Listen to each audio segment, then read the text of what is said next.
حضرت عمر ابن عاص رضی اللہ تعالیٰ عنہ، یہ عربی میں جب عمر لفظ لکھا جاتا ہے نا تو یہ واو کے ساتھ لکھا جاتا ہے۔ عمر جس طرح لکھا جاتا ہے اسی طرح عمر بھی لکھا جاتا ہے، لیکن عربی اس میں فرق کرتے ہیں، اس کو لکھتے ہیں عمرو۔ وہ اردو میں لوگ پڑھ رہے ہوتے ہیں نا عمرو، یہ عمرو عیار کی کہانیاں، وہ لفظ بھی ڈیوائس بیسیکلی حضرت عمر بن عاص سے ہوا ہوا ہے، کیونکہ برین ان کا بہت تھا۔ اچھا، لیکن وہ لفظ ہی غلط ہے، لفظ عمرو تو کوئی لفظ ہی نہیں ہے، لفظ ہے امر۔ لکھا ہوتا ہے عمرو لیکن اس کا مطلب واو جو ہے وہ سائلنٹ ہوتا ہے، اور واو کا مطلب یہ ہے کہ آپ نے اسے پیش کی بجائے زبر سے پڑھنا ہے، عمر کی بجائے پڑھنا ہے امر۔ تو حضرت عمر بن عاص رضی اللہ تعالیٰ عنہ، یہ آپ سمجھ لیں کہ قریش مکہ، مشرکین عرب کے تھنک ٹینکس میں سے تھے۔ گفتگو کرنے کا بھی ان کو فن آتا تھا، اور معاملہ فہمی اور چیزوں کو ہینڈل کرنا یہ ان پہ ختم تھا، اور ینگ ایج کے اندر۔ اس کا اندازہ آپ اس بات سے لگائیں کہ جب مسلمان ہجرت کر کے نجاشی کے پاس چلے گئے تو مشرکین عرب نے اپنا سفیر بنا کر جس شخص کو بھیجا کہ وہاں پہ جا کے ایک عیسائی بادشاہ سے مقدمہ لڑ سکے اور نعوذ باللہ مسلمانوں کو وہاں سے دوبارہ ملک بدر کروایا جائے، تو جس شخصیت کا انتخاب کیا وہ عمر بن عاص تھے۔ اس وقت ظاہر وہ مسلمان نہیں ہوئے تھے۔ بہرحال وہاں پہ پھر قرآن کی طاقت کام آئی۔ حضرت علی کے جو بھائی تھے جعفر بن ابی طالب، انہوں نے سورہ مریم کی جب تلاوت کی نجاشی کے دربار میں، بسم اللہ الرحمن الرحیم، یا زکریا انا نبشرک بغلام اسمه یحیی لم نجعل له من قبل سمیا قال ربی انا یکون لی غلام وكانت امرأتی عاقرا وقد بلغت من الكبر عتیا قال كذلك قال ربك هو علي هين۔ تو پھر اللہ تعالیٰ کی گفتگو کے سامنے بڑے سے بڑا بھی کوئی سفیر ہو، اس کی زبان کا اثر تو پھر ختم ہو جاتا ہے۔ تو نجاشی کی حالانکہ عمر بن عاص سے بڑی پرسنل دوستی بھی تھی، یہ بڑے ان سے تحفے بھی ان کے لیے لے کے گئے، وہ تحفے بھی اس نے واپس کر دیے۔ وقد خلقتك من قبل ولم تك شيئا قال رب اجعل لي آية قال آيتك ألا تكلم الناس 3 ليال سويا فخرج على قومه من المحراب فأوحى إليهم أن سبحوا بكرة وعشيا يا يحيى خذ الكتاب بقوة وآتيناه الحكم صبيا وحنانا من لدنا وزكاة وكان تقيا وبرا بوالديه ولم يكن جبارا عصيا وسلام عليه يوم ولد ويوم يموت ويوم يبعث حيا۔ اس نے کہا بھائی لے جاؤ، تم سونے کے اگینسٹ بھی ان کو تولو نا تو میں تب بھی تمہیں یہ واپس نہیں کروں گا، ٹھیک ہے۔ پھر زمین سے اس نے تنکا اٹھا کے کہا کہ یہ جو سورہ مریم میں حضرت عیسیٰ کا سٹیٹس آیا نا کہ وہ اللہ کے بندے تھے، والله ما عدا عيسى ابن مريم ما قلت هذا العقد، اللہ کی قسم عیسیٰ ابن مریم ایک تنکے کے برابر بھی اس سے زیادہ ان کا مرتبہ نہیں تھا جتنا تم نے بیان کیا ہے، یعنی اس میں ہم غلو نہیں کر سکتے کہ انہیں ڈیوینٹی میں کلیم کر دیں۔ یہ سمجھدار لوگ تھے، یہ وہاں سے مایوس ہوئے۔ اسی دوران صلح حدیبیہ بھی ہو چکی تھی، مسلمانوں کی پاور تسلیم ہو چکی تھی۔ تو حضرت خالد ابن ولید اور عمر بن عاص یہ دونوں بڑے جگری یار تھے، ایک بڑا بہترین پلانر تھا اور دوسرا بہت بڑا جنگجو تھا۔ تو صلح حدیبیہ کے بعد نا ان لوگوں کو اندازہ ہو گیا کہ اب اسلام کا گراف اوپر ہی جا رہا ہے، شرح صدر بھی ہو گیا۔ خالد ابن ولید کا ایک بھائی تھا ولید ابن ولید، وہ مسلمان پہلے ہی ہو چکا ہوا تھا۔ تو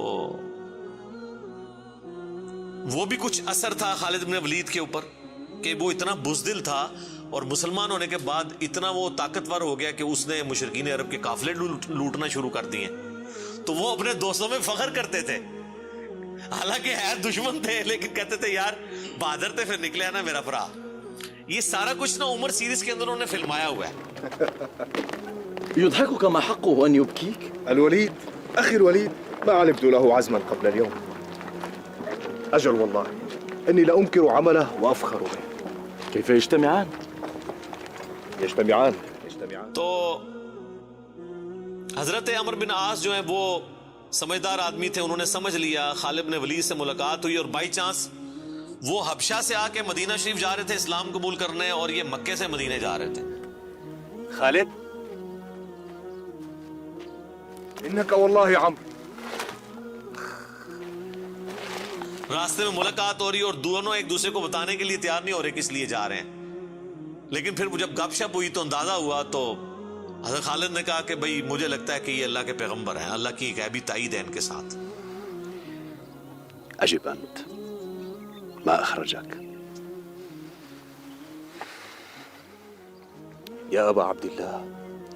والله لقد استقام المنسم وإن الرجل لنبي أذهب إليه فأسلم. وذلك الذي أخدمني. تو عمر بن عاص کہتے ہیں کہ مجھے بھی لگتا ہے ایسے. تو پھر کیا ارادہ ہے؟ تو کہتے ہیں ہم ان کی بیعت کر لیتے ہیں, اسلام قبول کر لیں. تو پھر انہوں نے اسلام قبول کیا. پھر نبی علیہ السلام نے ان کے ساتھ بڑی شفقت بھی فرمائی. کئی ایک چھوٹی مہمات کے اوپر بخاری مسلم میں آتا ہے کہ عمر بن عاص کو آپ نے کسی ایک خاص لشکر کا امیر بھی بنا کے بھیجا. اور پھر سیدنا عمر کے دور میں جنگ یرموک کے اندر بھی یہ جو بڑے بڑے چند کمانڈر جو تھے حضرت ابو عبیدہ ابن جرح کے ساتھ, ان میں عمر بن عاص بھی شامل تھے. جنگ یرموک انہوں نے لڑی ہوئی ہے, رومن امپائر کے خلاف جو فیصلہ کن جنگ تھی. اس کے بعد پھر جب مصر کے فتح کرنے کی باری آئی تو مصر کے اوپر تو حضرت عمر بن عاص کو ہی بھیجا تھا حضرت عمر نے. تو یہ فاتح مصر بھی ہیں. سعد ابن ابی وقاص فاتح ایران ہیں اور یہ ہے فاتح مصر. اور جنگ یرموک میں بھی ابو عبیدہ ابن جرح کے ساتھ یہ رہے ہیں رضی اللہ عنہم اجمعین وعلیہم السلام اجمعین. تو یہ ان کی زندگی کے اندر یہ اتار چڑھاؤ والا معاملہ رہا. لیکن پھر وقت گزرنے کے ساتھ پھر بعض اوقات انسان کے اوپر ایسے معاملات زندگی میں آ جاتے ہیں. ہم کیوں بار بار بات کرتے ہیں کہ ربنا لا تزغ قلوبنا بعد اذ ہدیتنا وہب لنا من لدنک رحمہ انک انت الوہاب. آمین. ڈر تو لگا رہنا چاہیے ہر وقت. وہ مشہور حدیث جو بخاری اور مسلم دونوں میں ہے, میں یقین کریں جب بھی وہ حدیث پڑھتا ہوں نہ کانپ اٹھتا ہوں. عقبہ بن عامر کہتے ہیں کہ نبی علیہ السلام نے اپنی وفات سے 1 مہینہ پہلے غزوہ احد کے شہداء کے قبرستان میں جا کے نماز جنازہ پڑھی اور وہیں پر ہمیں خطبہ دیا. اچھا, اس حدیث کے اینڈ پہ بڑے دردناک الفاظ ہیں. عقبہ بن عامر کہتے ہیں یہ آخری دفعہ میں نے نبی علیہ السلام کا دیدار کیا تھا, اس کے بعد میں نے حضور کو کبھی نہیں دیکھا. عقبہ بن عامر کہتے ہیں یہ والا جو خطاب ہوا تھا غزوہ احد کے شہداء کے اوپر, تو اس میں آپ علیہ السلام نے فرمایا کہ دیکھو مجھے اپنے بعد تم سے یہ خطرہ نہیں ہے کہ تم شرک میں مبتلا ہو جاؤ, مگر مجھے ڈر ہے کہ تم دنیا کے مال میں پھنس جاؤ گے, پھر ایک دوسرے کو قتل کرو گے جس طرح اگلی قوموں نے کیا, اور تم بھی تباہ و برباد ہو جاؤ گے جس طرح اگلے. یہ پچھلے دنوں میری ایک ویڈیو بھی ریکارڈ ہوئی ہے, مجھے تم سے شرک کا خدشہ نہیں. یہ حصہ نکالا ہوا اس میں سے. سر اس حدیث میں جو سوز و گداز تھا وہ آپ کو سمجھ ہی نہیں آیا وہ کیا تھا. بخاری مسلم کے الفاظ ہیں. عقبہ بن عامر کہتے ہیں رسول اللہ ہم سے یوں گفتگو کر رہے تھے جس طرح آپ مردوں اور زندوں دونوں کو الوداع کہہ رہے ہیں, اور آپ فرمایا کہ میں اس وقت بھی اپنا حوض کوثر سامنے دیکھ رہا ہوں. یعنی اللہ تعالیٰ نے آپ کو وہ سب کچھ سامنے دکھا دیا, اور میں تمہارا پیش رو ہوں, میں آگے جا رہا ہوں, تم نے میرے پیچھے آنا ہے. آپ ڈرا رہے تھے. تو اور وہی ہوا کہ نبی علیہ السلام کی وفات کے بعد پھر دنیا کی محبت کے غلبے کی وجہ سے بنو امیہ نے جو کام کیے, اور پھر جنگ جمل صفین اور نہروان, یہ ایک دردناک چیز ہے. یوٹیوب پہ میری کئی ایک ویڈیوز اس کے اوپر ریکارڈنگ ہے. اس حدیث میں بہرحال یہ آپ چیز نوٹ کریں کہ نبی علیہ السلام نے یہ خطبہ مسجد نبوی میں دینے کی بجائے قبرستان میں کیوں دیا ہے؟ اس کی 2 ریزنز تھی. اس لیے کہ وہ قبرستان تھا غزوہ احد کے میدان میں, جہاں پر ایک واضح فتح مال غنیمت سمیٹنے کی وجہ سے شکست میں بدل گئی تھی. حالانکہ رسول اللہ موجود تھے, لیکن دنیا کی محبت کا تھوڑے سے غلبے نے رسول اللہ کی موجودگی کی بھی پرواہ نہیں کی اللہ نے، اور فتح کو شکست میں بدل دیا۔ تو آج تو رسول اللہ موجود بھی نہیں ہے، ہمیں آپ کی دعاؤں کا بھی وہ حصہ نہیں ہے جو صحابہ کو نصیب تھا صلی اللہ علیہ وآلہ وسلم رضی اللہ عنہم اجمعین۔ اور دوسرا نبی علیہ السلام یہ میسج دینا چاہ رہے تھے کہ غزوہ احد میں وہ لوگ اس قبرستان میں دفن ہیں جنہوں نے محنتیں کی ہیں اور پھل ملنے سے پہلے ہی وہ اسی فقر کی زندگی میں دنیا سے چلے گئے۔ حضرت حمزہ ابن عبد المطلب نے تو اسلام کا گولڈن پیریڈ نہیں دیکھا نا، ان تو قربانیاں دی ہیں نا۔ آپ اس سے اندازہ لگائیں، یہ میرا اجتہاد ہے اور یہ درست ہے کہ اگر رسول اللہ کی وفات کے وقت حضرت حمزہ زندہ ہوتے تو پہلے خلیفہ وہ بنتے، کیونکہ غزوہ بدر اور احد کے اندر نبی علیہ السلام نے آرمی چیف ان کو بنایا تھا، ابو بکر عمر عثمان و علی ان کے انڈر تھے۔ تو حمزہ بن عبد المطلب تو شہید ہوئے احد میں، ان کی لاش کا مسئلہ ہوا۔ نبی علیہ السلام نے یہ بھی میسج دیا کہ یہاں پہ، اور پھر وہاں تو اتنی دردناک حدیثیں ہیں بخاری مسلم میں کہ کفن کے لیے بھی کپڑا نہیں تھا، سر چھپاتے تھے تو پاؤں ننگے ہو جاتے تھے کہ یہ صاحب کے، پھر گھاس ڈال کے ایک قبر میں کئی مردے دفنائے گئے۔ تو نبی اسلام یہ بھی میسج دے رہے تھے، کیونکہ آپ کو تو اللہ نے دکھا دیا نا۔ اسی حدیث بخاری مسلم میں آتا ہے کہ اللہ تعالیٰ نے زمین کے خزانوں کی چابیاں مجھے دے دی ہیں، اور جو بریلوی کہتے ہیں کہ حضور ہی سب کچھ بانٹ رہے ہیں، خدا کا نام ہے۔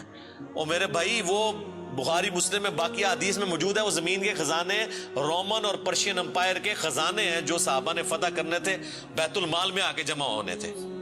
یہ تھا اس سے مراد کہ مجھے اللہ تعالیٰ نے عطا فرمائی ہے، مجھے اللہ تعالیٰ نے دکھا دیا ہے کہ میری امت کہاں تک پہنچے گی۔ وہ کئی ایک حدیث آپ کو مشکات کی نا 30 جلد میں نبی علیہ السلام کے فضائل کے چیپٹر میں وہ مل جائے گی۔ کئی لوگ ہمیں ای میل بھی کر رہے ہوتے ہیں، یہ حضور کو جو چابیاں دی گئی ہیں تو پھر اب جس کے پاس چابی ہے اس سے ہی مانگنا چاہیے۔ وہ یہ تھا، ٹھیک ہے، کہ وہ رومن اور پرشین امپائر کے خزانے مسلمانوں کو ملے۔ تو بہرحال اسی کی ایگزیکیوشن بعد میں ہوئی ہے، اور حضرت عمر بن عاص بھی اس، یعنی آپ سمجھ لیں سسٹم کا کسی درجے تک حصہ بنے، اور یہ میں ان پہ کوئی فتویٰ نہیں لگا رہا، وہ خود مانتے تھے کہ میرے ساتھ ایسا معاملہ ہوا۔ مجھے حضرت عمر بن عاص سے یہ چیز یاد آئی، بڑی رکت انگیز حدیث ہے جس میں ان کے قبول اسلام کا واقعہ بھی ہے۔ صحیح مسلم میں کتاب الایمان چیپٹر میں شروع ہی میں 321 نمبر حدیث ہے انٹرنیشنل نمبر کے مطابق، اور میرے یہ جو کربلا والا ریسرچ پیپر جس میں میں نے 200 احادیث جمع کی ہیں، اس کے اندر بھی آپ کو مل جائے گی۔ جنگ صفین کے حوالے سے میں وہ حدیثیں لے کے آیا ہوں۔ صحیح مسلم میں 321 نمبر۔ حضرت عمر بن عاص کی موت کا وقت جب قریب آتا ہے تو وہ دیوار کی طرف منہ کر کے رونا شروع کر دیتے ہیں۔ سر موت کے وقت انسان کو پھر اپنی زندگی میں کی ہوئی غلطیاں یاد آ جاتی ہیں۔ تو ان کا بیٹا ان کو تسلی دیتے ہوئے کہتا ہے کہ ابا جان، آپ تو نبی علیہ السلام کے قریبی ساتھیوں میں سے تھے، آپ نے رومن امپائر کی جنگیں لڑی ہوئی ہیں، جنگ یرموک، جہاد میں آپ شامل رہے ہیں، اتنے اتنے بڑے فضائل ہیں آپ کے لیے۔ تو حضرت عمر بن عاص اسے ٹوکتے ہیں، وہ کہتے ہیں کہ تم نے ایک فضیلت تو چھوڑ دی جو سب سے بھاری تھی ہمارے نزدیک، یعنی صحابی ہونے سے بھی بھاری فضیلت اس اعتبار سے، اور وہ ہے اس بات کی گواہی دینا کہ اللہ کے سوا کوئی معبود نہیں اور محمد اس کے رسول ہیں صلی اللہ علیہ وآلہ وسلم۔ تو انہوں نے کہا تم نے یہ چیز چھوڑ دی ہے، اصل چیز تو یہ ہے، ہاں جب یہ چیز حاصل ہو جائے پھر صحابی ظاہر ہے ایک بہت بڑی فضیلت ہے، لیکن صحابی بنتا ہی وہ ہے جو پہلے اس کلمے کا اقرار کرے۔ تو کہتے ہیں کہ اب وہ بیٹے کو وجہ بتاتے ہیں اپنے رونے کی، کہتے ہیں کہ بیٹا ایک وہ وقت تھا کہ مجھے رسول اللہ سے بڑی دشمنی تھی، نعوذ باللہ، اور میری زندگی کی سب سے بڑی خواہش تھی کہ اگر رسول اللہ صلی اللہ علیہ وآلہ وسلم کے بارے میں مجھے کوئی موقع ملے تو میں انہیں قتل کر دوں، نعوذ باللہ۔ میرا دل ان کے بغض سے بھرا ہوا تھا۔ اے میرے بیٹے، اگر میں اس وقت مر جاتا تو سیدھا جہنم میں جاتا، لیکن پھر اللہ تعالیٰ نے میرا سینہ اسلام کے لیے کھول دیا۔ رسول اللہ صلی اللہ علیہ وآلہ وسلم کی محبت میرے دل میں جاگزی ہوئی، اور وہ کہتے ہیں پھر مجھے اس دنیا میں رسول اللہ سے بڑھ کر کوئی محبوب نہیں تھا صلی اللہ علیہ وسلم۔ اور کہتے ہیں میرے بیٹے، پوری زندگی نبی علیہ السلام سے مجھے محبت اور عقیدت کا وہ لیول تھا کہ میں نے کبھی بھی آنکھ بھر کے حضور کے چہرے کی طرف نہیں دیکھا، اور اگر تم مجھ سے پوچھو نا کہ میں حضور کے چہرے کے خد و خال بیان کروں تو نہیں کر سکتا. میں نے زندگی میں حضور کی ادب کی وجہ سے کبھی آپ کے چہرے کو نگاہ بھر کے بھی نہیں دیکھا. اوئے ہائے ہائے. اور کہتے ہیں میرے بیٹے میں اس وقت مر جاتا تو سیدھا جنت میں جاتا جب میں نے اسلام قبول کر لیا. اور پھر وہ ساتھ بتاتے ہیں, کہتے ہیں میں جب اسلام قبول کرنے کے لیے گیا تو نبی علیہ السلام نے اپنا دایاں ہاتھ آگے بڑھایا تو میں نے بھی آگے بڑھا کے پیچھے کھینچ لیا, اور میں نے کہا یا رسول اللہ پہلے مجھے گارنٹی دیں کہ میرے پچھلے سارے گناہ معاف ہوں جو میں نے اسلام کے خلاف کیے ہیں.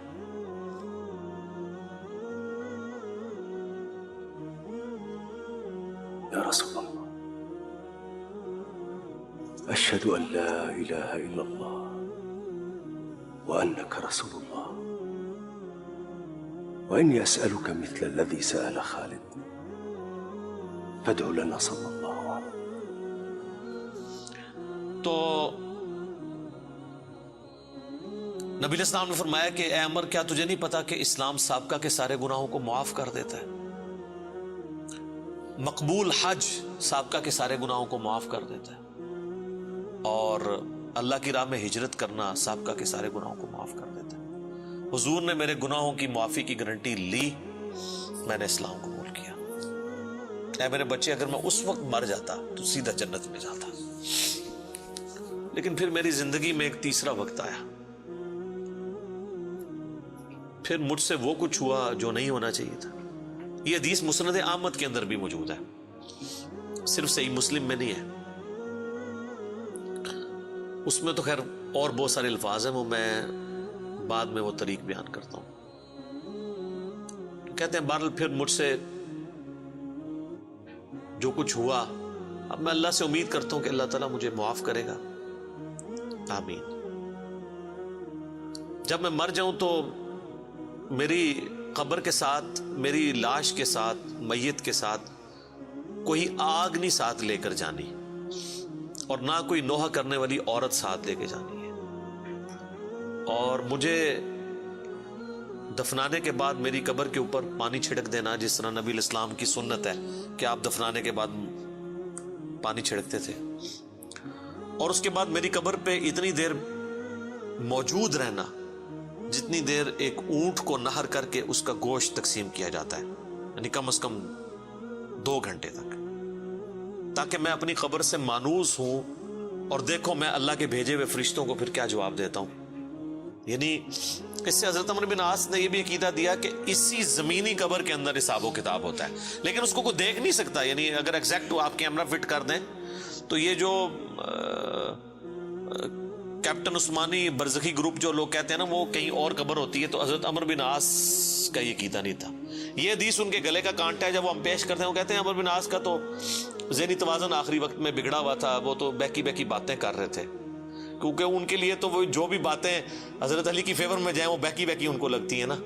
میں کہتا ہوں ان کا دماغ جتنا موت کے وقت کام کیا ہے نا پہلے نہیں کیا تھا, کیونکہ وہ تو اس وقت ہی ان کو احساس ہوا ہے. اس طرح کو پوری اپنی لائف سٹوری سناتا ہے جس کا دماغ چلا ہوا ہو, کدھر سے شروع ہے اور کدھر تک پہنچا ہے. اچھا یہ حدیث مسند احمد میں بھی آتی ہے, اس میں جو ہے نا الفاظ ہیں کہ وہ گھبراہٹ کی وجہ سے نا دیوار کی طرف منہ کر کے روتے ہیں. تو ان کا بیٹا جب پوچھتا ہے کہ کیا آپ موت کے خوف کی وجہ سے رو رہے ہیں, وہ کہتے ہیں میں موت کی وجہ سے نہیں رو رہا, میں رو رہا ہوں اس بات کو کہ مرنے کے بعد میرے ساتھ کیا بنے گا, موت کے بعد آنے والے حالات کے بارے میں. یہی تو سر ہم آپ کو کہہ رہے ہیں کہ مرنے سے پہلے اے مسلمان کر لے اس پہ غور, کتابوں کا خدا اور ہے, بابوں کا خدا اور. اچھا ایک اور طریقہ ہے مسند امام احمد میں اس کے ساتھ ہی کہ موت کے وقت جب انہیں گھبراہٹ ہوتی ہے نا تو وہ دیوار کی طرف منہ کر کے زاروں قطار روتے ہیں. تو ان کا بیٹا کہتا ہے کہ ابا جی آپ رو رہے ہیں, آپ کو تو نبی علیہ السلام اتنی محبت کرتے تھے, آپ کو ذمہ داریاں دیتے تھے, آپ نے جنگیں لڑی, آپ نے رومن امپائر کے خلاف جنگ یرموک لڑی, تو حضور کو تو آپ کو بڑی اہمیت دیا کرتے تھے. سر اس پہ آپ ذرا جواب سنیں عمر بن عاص کا. وہ کہتے ہیں اللہ کی قسم مجھے پوری زندگی یہ بات معلوم نہیں ہو سکی کہ حضور مجھ سے واقعی محبت کرتے تھے یا صرف تالیف قلب کے لیے، میرا دل رکھنے کے لیے مجھے کبھی کو پوسٹ دے دیا کرتے تھے. لیکن 2 بندے ایسے ہیں جن کے بارے میں دل سے گواہی دیتا ہوں کہ رسول اللہ اپنی وفات تک ان سے محبت کرتے تھے. ایک ابن سمیہ عمار ابن یاسر، اور دوسرا ابن ام عبد عبداللہ ابن مسعود. اب عمار بن یاسر ان کو کیسے بھول سکتا تھا؟ عمار کو تو مارا ہوا تھا انہوں نے صفین کے اندر. تو وہ کہہ رہے ہیں کہ حضور مجھ سے محبت کرتے تھے نا، تو مجھے نہیں لگتا کہ وہ اندر سے کرتے تھے یا میرا دل رکھنے کے لیے. بعض اوقات بندہ کسی کو ابلائش بھی کر دیتا ہے نا تعریف قلب کے لیے. لیکن 2 بندے ایسے تھے، میں کہتا ہوں کہ حضور واقعی ان سے محبت کرتے تھے، ابن سمیہ اور ابن ام عبد. پھر عبداللہ بن مسعود کے بارے میں اور عمار بن یاسر کے بارے میں جب انہوں نے یہ بات کی نا، تو ان کا بیٹا کہتا ہے کہ پھر انہوں نے دیوار کی طرف منہ کر لیا اور زاروں کے تار رونا شروع کر دیا. اور پھر ساتھ ساتھ یہ بول رہے تھے کہ اے اللہ، تو نے ہمیں جن باتوں کا حکم دیا ہم نے وہ کام چھوڑ دیے، اور تو نے ہمیں جن چیزوں سے منع کیا تھا ہم وہ کام کرتے رہے. اب تیری مغفرت کے سوا کوئی چارہ نہیں ہے. اور پھر ان کا بیٹا کہتا ہے کہ بس یہی جملے وہ پڑھتے رہے کہ ان کی روح پرواز کر گئی. آخری ان کا کلام یہی تھا کہ اللہ، جو جن کاموں سے تو نے روکا وہ ہم کرتے رہے، اور جن چیزوں کا تو نے حکم دیا ہم اس کی مخالفت کرتے رہے، تیری مغفرت کے سوا کوئی چارہ نہیں ہے. تو اسی حدیث میں الفاظ ہیں کہ وہ جو میں نے بتایا مسند احمد والی جو حدیث ہے کہ میری زندگی میں جو 3 پیریڈ آئے، اس میں انہوں نے پھر تیسرا کہا کہ پھر میں حکومتی معاملات میں، بادشاہت کے معاملات میں پڑ گیا. صحیح مسلم میں تو ایمبیگوس الفاظ سے، مسند احمد والے طریق میں ہے کہ میں بادشاہت سے جا ملا، یعنی وہ ملوکیت والا وہ جو معاملہ تھا وہ اسی کو ہی رو رہے تھے. مسند امام احمد میں ایک حدیث ہے کہ جب عمار بن یاسر کی قتل کی خبر ملی جنگ صفین میں، تو ایک شخص آ کے عمر بن عاص کو بتاتا ہے کہ عمار قتل ہو گئے ہیں. تو حضرت عمر بن عاص بلند آواز سے پڑھتے ہیں انا للہ و انا الیہ راجعون، اور وہ بھاگتے ہوئے حضرت معاویہ کے پاس جاتے ہیں اور کہتے ہیں کہ معاویہ، تو عمار کو ہماری فوج نے قتل کر دیا، عمار قتل ہو گئے، اور میں نے رسول اللہ سے سنا تھا کہ عمار کو ایک باغی جماعت قتل کرے گی. تو حضرت معاویہ بجائے یہ کہ رجوع کرنے کے، عمر بن عاص کو کہتے ہیں کہ تو اونٹ کی طرح اپنے پیشاب میں پھسلتا ہے، یعنی تجھے خود یہ اس حدیث کا پتہ ہے اور تو خام خواہ اس کا چرچا کر کے لوگوں کو بتانا چاہ رہا ہے کہ علی حق پہ ہے اور ہم نہ حق ہیں. تو ہم نے اس کو مارا ہے، اس کو تو علی نے مارا ہے، نہ علی لاتا اس کو اور نہ وہ جنگ کے اندر قتل ہوتا ہے، یہ تو علی نے لا کے ہمارے نیزوں کے آگے اسے پھینکا ہے. نعوذ باللہ، اتنی باطل تعویل کی. اور المستدرک الحاکم میں اور باقی کتابوں میں حدیث کی ملتا ہے کہ جب حضرت علی کو اس کی خبر ملی نا، تو انہوں نے کہا کہ پھر معاویہ یہ کہنا چاہتا ہے کہ حمزہ کا قاتل رسول اللہ تھے، کہ نہ وہ جنگ احد میں ساتھ لے کے آتے نہ حمزہ قتل ہوتا. تو جو شخص جس کی فیور میں قتل ہو رہا ہوتا ہے وہ تو اس کا قاتل نہیں ہوتا، مخالف ہی قاتل ہوتا ہے. تو پھر مسند احمد میں ایک اور حدیث ہے کہ عمار کے قتل ہونے کی جب خبر پہنچتی ہے نا، تو حضرت عمر بن عاص کہتے ہیں کہ میں نے خود رسول اللہ سے سنا تھا کہ عمار کو باغی جماعت قتل کرے گی، اور عمار کا قاتل اور مال لوٹنے والا آگ میں ہے. تو وہ جو شخص خبر لے کے آتا ہے نا، اس کو بھی ہاتھ پاؤں پڑ جاتے ہیں کہ ایک میں ان کو خبر دے رہا ہوں، ان کو خود بھی پتا ہے، تو یہ لوگ کیا کر رہے ہیں. تو حضرت عمر بن عاص اس کی بھی تعویل کرتے ہیں. وہ کہتے ہیں حضور نے جو جہنم کے بارے میں فرمایا تھا نا، وہ عمار کے قاتل اور مال لوٹنے والے کے لیے تھا، وہ ہمارے لیے نہیں ہے. اگرچہ ہم بھی جنگ لڑ رہے تھے لیکن ہمارے ہاتھوں سے تو نہیں وہ قتل ہوا. حالانکہ صحیح بخاری میں حدیث ہے عمار کو باغی جماعت قتل کرے گی، اور یہ حدیث میں نے بتایا ان کو پتہ بھی تھی. جماعت کے بارے میں الگ سے میں نہیں کہتا دوزخ میں جائے گی، اللہ اور بندے کا معاملہ ہے. تو انہوں نے کہا کہ یہ مال لوٹنے والا اور قتل کرنے والے کے بارے میں. اب مسند احمد میں موجود ہے کہ وہ صحابی صلح حدیبیہ کا صحابی تھا، ابو الغادیہ، جس نے عمار کو قتل کیا تھا، اور پوری زندگی پہ پھر وہ روتے تھے مجھ سے یہ کیا کام ہوا. تو اس پہ خیر ابن حجر اسقلانی نے بڑی کوشش کی ہے، انہوں نے بحث کی ہے کہ نہیں، صلح حدیبیہ کی فضیلت اسے کور کر لے گی، امید ہے کہ وہ جنت میں ہی جائے گا جہنم میں پھیرا لگائے بغیر. تو شیخ البانی نے پھر اس کے اوپر گرفت کی ہے کہ نہیں، جو عام فضیلت ہوتی ہے نا جب کسی معاملے میں تخصیص آ جائے تو عام فضیلت اٹھ جاتی ہے. جب حضور نے فرما دیا نا کہ مار کا قاتل اور مال لوٹنے والا جہنم میں ہے، تو اب یہ ایک تخصیص آ گئی ہے. جب تخصیص آ جائے نا تو حکم عام اٹھ جاتا ہے اس شخص کے لیے. لہٰذا آپ یہ تعویل نہ کریں. شیخ البانی یعنی انہوں نے حق گوئی کا مظاہرہ کیا. بہرحال یہ اللہ اور بندے کا معاملہ ہے، ہم کوئی کسی کی آخرت کا فیصلہ نہیں کرتے. بہرحال یہ حقیقت ہے کہ حضرت علی اپنی وفات تک ان لوگوں سے ناراض رہے ہیں. المصنف ابن ابی شیبہ میں موجود ہے. تابعی کہتے ہیں ہم نے حضرت علی کے پیچھے نماز میں قنوت نازلہ پڑھی ہے. حضرت علی قنوت نازلہ میں پڑھتے تھے اللہم علیک بمعاویۃ و اشیاعہ و عمر ابن عاص و اشیاعہ و ابا سلمی و اشیاعہ. اس میں عمر بن عاص کا بھی نام ہے. اے اللہ معاویہ کے شیعہ اور معاویہ اور اس کے شیعہ کو برباد کر، عمر بن عاص اور ان کے شیعہ کو برباد کر. یہ حضرت علی قنوت نازلہ پڑھا کرتے تھے. اچھا انہوں نے اردو میں ترجمہ کیا ہے اے اللہ معاویہ اور اس کے شیعہ کو سنبھال لے. اب کیسا لفظ استعمال؟ لفظ آتا ہے نپٹ لے. وہ آپ کہیں گے سنبھال مطلب ہے کہ انہوں نے سام، تو وہ تعویل کریں گے. تو میں نے اس لیے ترجمہ کیا تباہ و برباد کر، کیونکہ یہ علیکہ کے ساتھ جب بات کی جاتی ہے نا تو یہ آپ قنوت نازلہ پڑھ رہے ہوتے ہیں نا یہود و نصارہ کے اوپر بھی، تو اس میں بھی اللہم علیکہ یہ تو نہیں تھا ان کو سنبھال لے. سنبھال لیتے سانو ہی اللہ سانو سنبھال رہا تھے یار. تو وہ ترجمہ ایسا کرتے ہیں کہ وہ اس کو نا بدل دیتے ہیں. بہرحال آج کی ڈیٹ میں ہم تو یہی کہیں گے کہ حضرت عمر بن عاص رضی اللہ تعالیٰ عنہ کا موت کے وقت رونا اور اللہ کی طرف رجوع لانا، اللہ تعالیٰ ان کی غلطیوں کا کفارہ اس کو بنائے. باقی انشاءاللہ تعالیٰ ایک تو چیز ہے، حضرت عمر بن عاص کے لیے مجھے مولا علی سے ایک گارنٹی مل گئی ہے. مصنف ابن ابی شیبہ میں موجود ہے کہ اہل صفین کے بارے میں جب مولا علی سے پوچھا گیا تو انہوں نے کہا کہ میں امید کرتا ہوں کہ میری طرف سے شہید ہونے والے تو جنتی ہیں ہی ہیں، میرے مخالفین بھی جنتی ہیں. پھر قیامت والے دن اللہ کی بارگاہ میں معاملہ میرے اور معاویہ کے درمیان طے ہوگا.